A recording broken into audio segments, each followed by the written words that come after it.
ऐसा है कि सबसे पहले तो हम एक बहुत पवित्र स्थान पे बैठे हैं भैरव जी के, तो सबसे पहले तो उनको प्रणाम।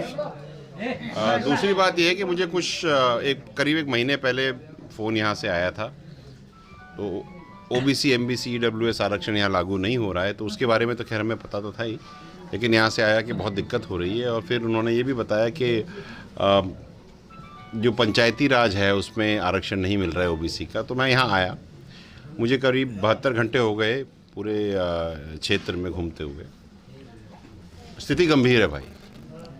जो व्यक्ति, आप भी समझने की कोशिश करें, और मैं आपके माध्यम से जो भी लोग सुनेंगे उनको समझाना चाहता हूँ। और सबसे पहले तो ये बताना चाहता हूँ कि एसटी वर्ग पूरे टीएसपी क्षेत्र में बहुत पिछड़ा है। तो मैं तो सरकार, मेरे को इस बात की खुशी भी है और सरकार के लिए मैं धन्यवाद भी देता हूँ कि उन्होंने एसटी और जो एससी वर्ग जो थोड़ा है, जो पिछड़ा है, एसटी खास करके, उनके लिए अलग से आरक्षण दिया, उनके लिए अलग से बजट्स दिए और इस क्षेत्र को आगे बढ़ाने का पूरा प्रयास कर रहे हैं। अच्छी बात है, ये होना चाहिए और हम इसका पूर्ण समर्थन करते हैं। लेकिन इसके साथ एक बात और भी है कि जो व्यक्ति टीएसपी क्षेत्र में रह रहा है वो तो सारे ही पिछड़े हैं ना। ऐसा तो हो नहीं सकता कि आप एसटी वर्ग के हो, मेरे ही गांव में रहते हो, और मैं ओबीसी वर्ग का हूं, आप ही के गांव में रहता हूं, आप पिछड़े हो, मैं पिछड़ा नहीं हूं, जबकि दोनों के पास एक जैसे खेत हैं, एक जैसा कुआं है, एक ही कुआं है। तो आप बहुत पिछड़े कैसे हो गए और मैं बहुत सक्षम कैसे हो गया?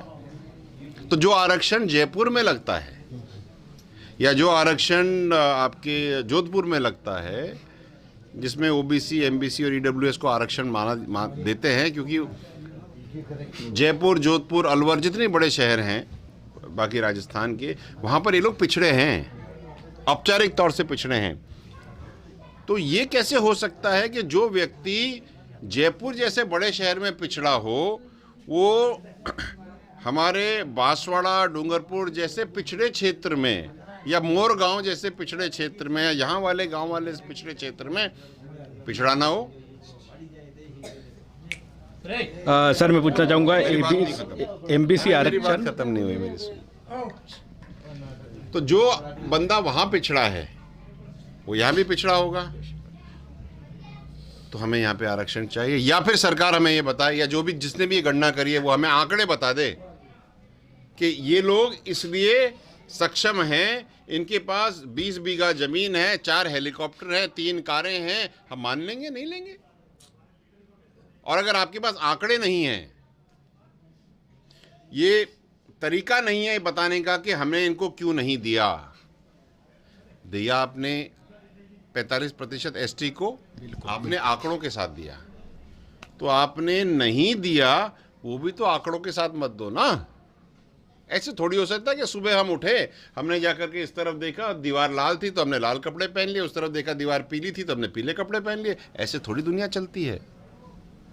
दुनिया तो आंकड़ों से चलती है। इसलिए ये बात। दूसरी बात, बहुत ज़रूरी बात यह है कि अभी मैं मोरगांव से आ रहा हूँ। मोरगांव में 90% जनसंख्या लबानाओं की है, लेकिन वहाँ सरपंच नहीं बनते। मैं मानता हूं कि टीएसपी के लिए अलग से पॉलिटिकल रिजर्वेशन दिया गया है, लेकिन वहां उस जगह दीजिए ना जहां पर एसटी बाहुल है, जहां पर ओबीसी बाहुल है, वहां पे तो ओबीसी का आरक्षण लगना चाहिए। और वैसे भी अगर आप नॉर्मल आरक्षण की बात करो तो पूरे राजस्थान में 64% आरक्षण है। यहाँ तो 50 की लेवल लेके बैठे हो। अगर सबको जोड़ लो अनारक्षित 50% में, तो 68% आरक्षण होता है। 4% ही तो ज़्यादा मांग रहे हैं, दे दो 4%, क्योंकि पिछड़ा तो इलाका है ही। ये बात समझना, मैं इतना कहना चाहूँगा कि माननीय प्रधानमंत्री नरेंद्र मोदी जी चाहते हैं और उनका विजन है कि 2047 में विकसित भारत बने। तो विकसित भारत तो तभी बनेगा ना जब राजस्थान विकसित होगा, और राजस्थान भी तभी विकसित होगा जब टीएसपी विकसित होगी, और टीएसपी भी तभी विकसित होगी जब टीएसपी की सब जातियां विकसित होंगी। उसके अंदर कुछ टीएसपी के अंदर एक अंश ओबीसी एमबीसी समाज का भी होगा। 30% समाज अगर खटगरे में खड़ा रहे, पिछड़ा रहे, तो विकसित कैसे होगा? माननीय प्रधानमंत्री जी कहते हैं कि सबका साथ सबका विकास। सब का मतलब सब होता है, कुछ नहीं होता। सबको दो, जिससे कि सब आगे बढ़ें और भारत को आगे बढ़ाने का काम करें। इसलिए बहुत ज़रूरी है आप राजनीतिक आरक्षण दीजिए, आप पढ़ाई में और एग्ज़ाम्स में आरक्षण दीजिए और काम करिए। सर मैं एक सवाल पूछना चाहूँगा, एमबीसी आरक्षण लागू हुआ पूरे राजस्थान में, टीएसपी एरिया में सौतेले वर्ग क्यों? मैं वही तो कह रहा हूँ, क्यों? मैं भी तो पूछ रहा हूँ क्यों, और क्या कारण है आपने ये किया? जब हमने आंदोलन किया 5% आरक्षण एमबीसी समाज का पांचों समाज के लिए पूरे राजस्थान के लिए लागू कराया, आपने यहाँ क्यों नहीं लागू किया? हम तो ये प्रश्न जो आपने पूछा है ना, ये यहाँ के सांसदों से, यहाँ के विधानसभा में बैठने वाले विधायकों से पूछो ना, क्योंकि करने और नहीं करने वाले तो वो हैं। सर मैं और आप कैसे कर सकते हैं? सर एक सवाल और पूछूंगा मैं, टीएसपी एरिया के दौरे पर हो, क्या आप क्या लक्ष्य लेकर निकले हो? क्या आप इस क्षेत्र में लाभ दिलवाओगे?